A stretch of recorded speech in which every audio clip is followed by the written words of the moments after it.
value, which means we have to market and convince people we need nutritional studies. We get nutritional studies that show side by side that acorn will blow corn out of the water nutritionally, as well as flavor. Okay, so that's going to be really important. And that's all part of paving the way for what we want to talk about in this class, that hopefully I'll get to eventually, which is like how to create the first step, which is a foraging network and a depot to aggregate the nuts from your community. That's all. If we can get there today, that's huge. Now I'm going to do another class over in Frederick. It's going to be the next step after that. This is like a two-part class. So I want to talk about foraging, and I want to talk about curing, and how simple, low-tech these things can be, but still very tricky. Maybe a little bit about processing. Do a little bit of processing about. You're going to be there tomorrow. Well, I'm going to talk about that tomorrow. But we can talk about that. She wants to know about curing. You said foraging and curing. Curing, yeah. Okay. I just didn't hear the word part. I don't know. Curing the same as drying? Yeah. Stabilizing the nuts so they can be stored. Get the moisture, mostly get the moisture down. Cool. All right, so foraging. Where's that basket of nuts, Jim? Can you get this basket of nuts? So the three main trees or species that I'm looking for is the hickory, the walnut, and the acorn. Black walnut is what I call the gateway nut. That's that black globe that just went around. And then when you clean them and cure them, this is what they look like. How do you clean them? You just toss them in water and agitate it? Sure you know. How do I clean them? Yeah.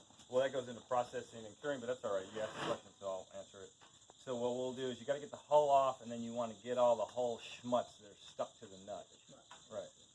Because even when it's dry, when you crack your nut, just even at home, the schmutz gets into your nuts, and you get dirty black walnut crap in it. No, it's not pleasant. Schmutz in your nuts. What's that? Schmutz in your Yeah, nuts. you want schmutty nuts. That's my nuts.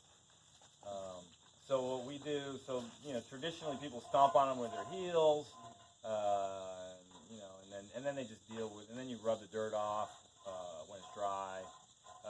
The next level is to put them in the driveway and drive over them, the hulls, and pick them out, and you can I don't really have an answer for cleaning them on a small scale. What I do is the next step up is to get a cement mixer, which is pretty accessible. And so you take the hulls off, you throw them in a cement mixer, maybe a couple of big rocks in there, and you roll them around for 10 minutes, and they come out looking like that. Yeah. And that's Wow. the cement mixer costs you $150. Okay. Nice. And you got a nice looking nuts. And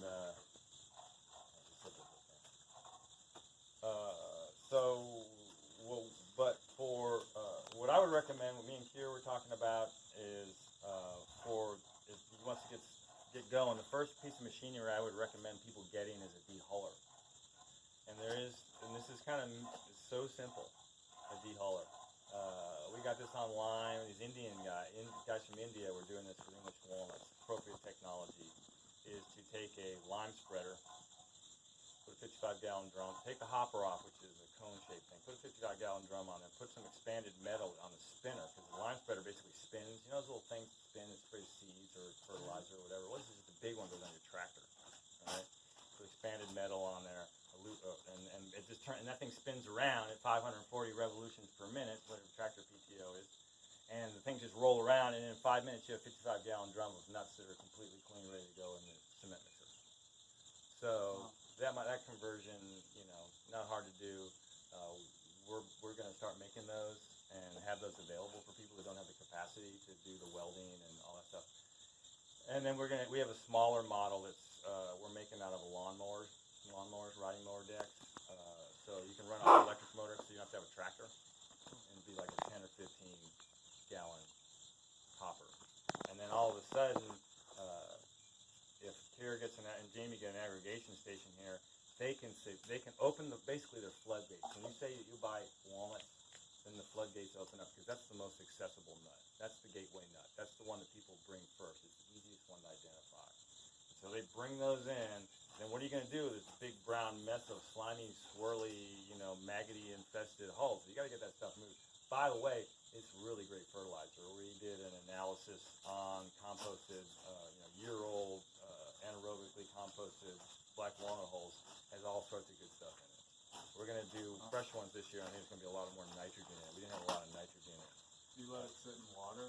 did because we were playing around with making a dye.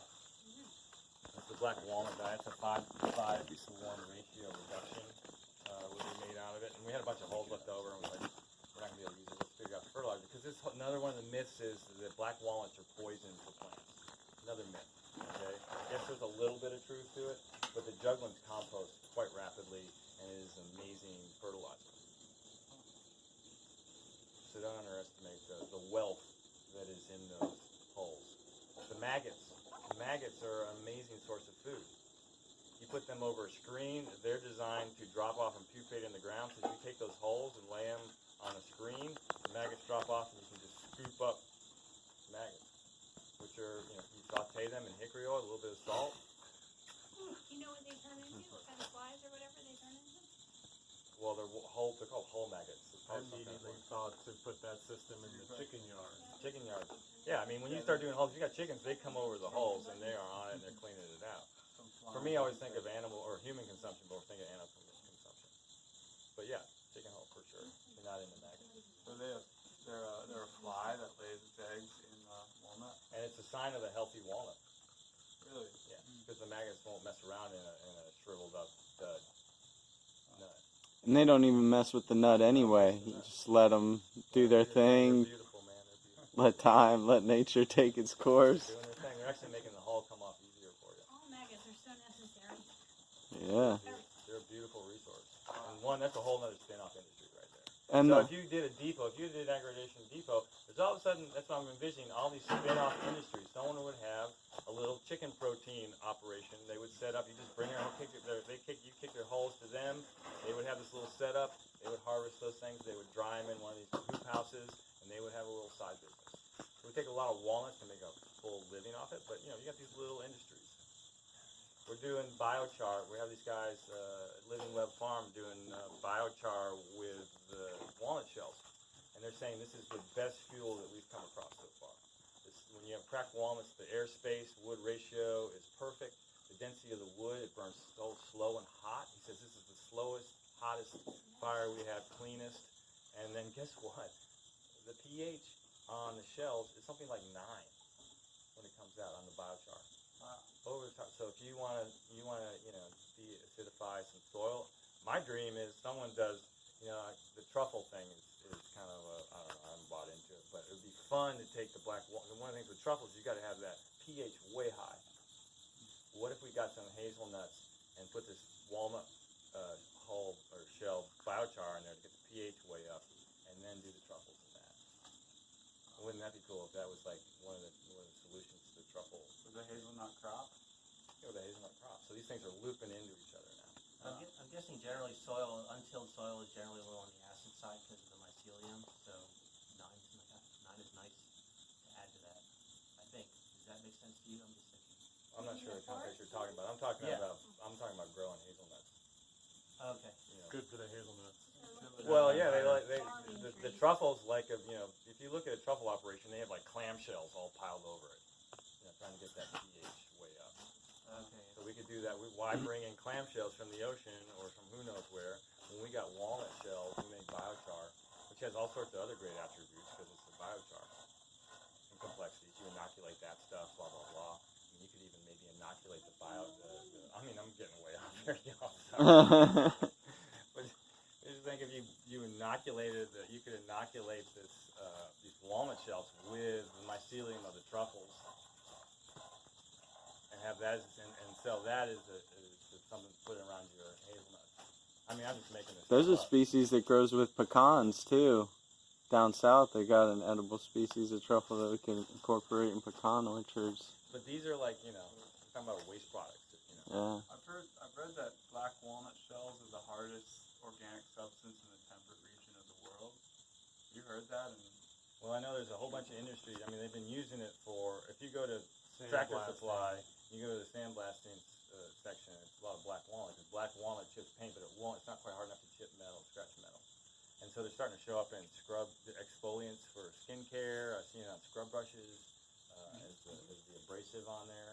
So it's showing up all over the place. It's used as an abrasive for fracking, of all things. Really? Right, because it doesn't scratch up the pipe. So Hammond sells to the fracking Oh, yeah. companies? Well, Hammond's apparently, this is what I've heard, is that the walnut meat is actually a co-product. That they're actually making their money selling shell. What? That's why you can see meat at Sam's Club for $8 a pound at Hammond's. Because it's just a lot, it's just like they want to get rid of it. Wow.